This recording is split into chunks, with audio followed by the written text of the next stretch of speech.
In my latest video where I talked about quiet quitting, I got a lot of feedback that I actually talked down on employees, and the way I presented it would have made any employee anxious and just unhappy.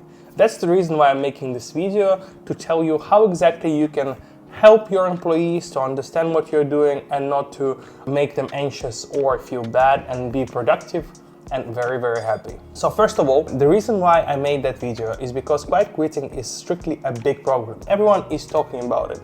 And the reason why is because people don't really know how to deal with it. And so there are many companies, many employees, and many CEOs who do things differently. But the thing is that those that do things the way that I said, they don't talk to the employees, they try to keep their KPIs as low as possible. If someone is not managing to do their job, they just say, oh well, he can't do it. So the main thing that I wanted to talk about and actually explain is that the reason why you have to be honest, you have to give bad feedback, and you have to talk to them very, very seriously and be honest with them is because not many CEOs and managers do that. Most of the managers, they keep quiet.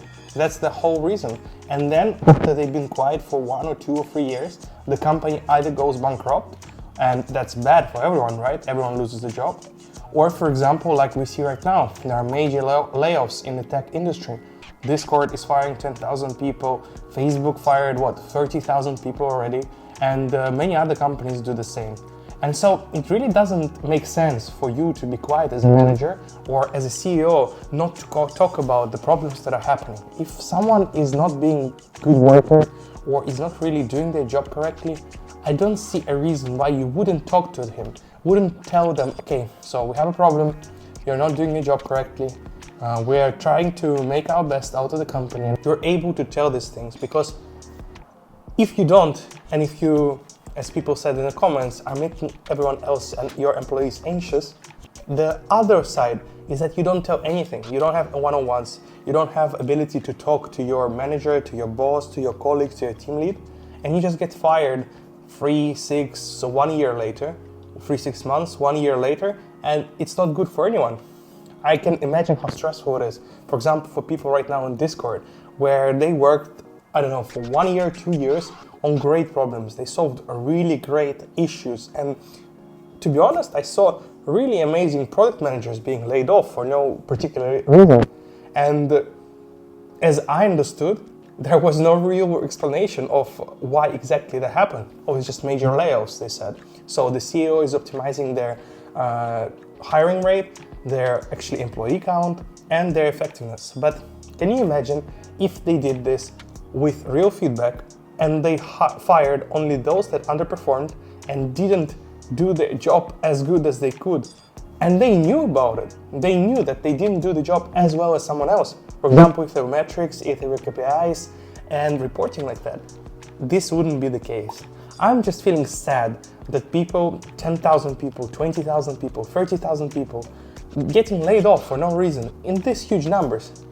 I think that's just crazy. Some people would say maybe in HR department, you cannot say that, okay, you're underperforming, you're not doing your job correctly, you're fired. That's not healthy and not good for PR and for HR as well.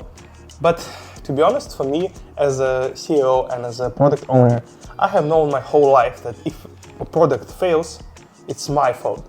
And if my employees do the work worse than they're supposed to, it's my fault. It's not someone else's fault. It's not fault of some imaginary person, because I'm the CEO, I'm the one who's in charge of the product. If everyone loses their job in 5 months, in a year, because I did something incorrectly, or I didn't fire this person who was supposed to drive me traffic, sales, product development, it's my fault. So when you talk and you think, okay, I'm an employee and being told I'm doing the bad work, it feels bad. But I think being fired for no reason without explanation is even worse. So for me, if you're a CEO and you're watching this, or as a manager, I think that talk to your HR, talk to some people in management if you can, ask them what they think. But giving feedback is just one of the most important things in my entire life, to make them work better, just to help them expand. Because what are we all doing? We're spending 80% of our life on work, on our job, and we have to be real with ourselves. If we're just doing job just to keep time, just to waste time, that's bad. But if we're doing our job to actually be happy, to make great product, earn money, and just improve the world, that's another whole thing that we should think about and we should do.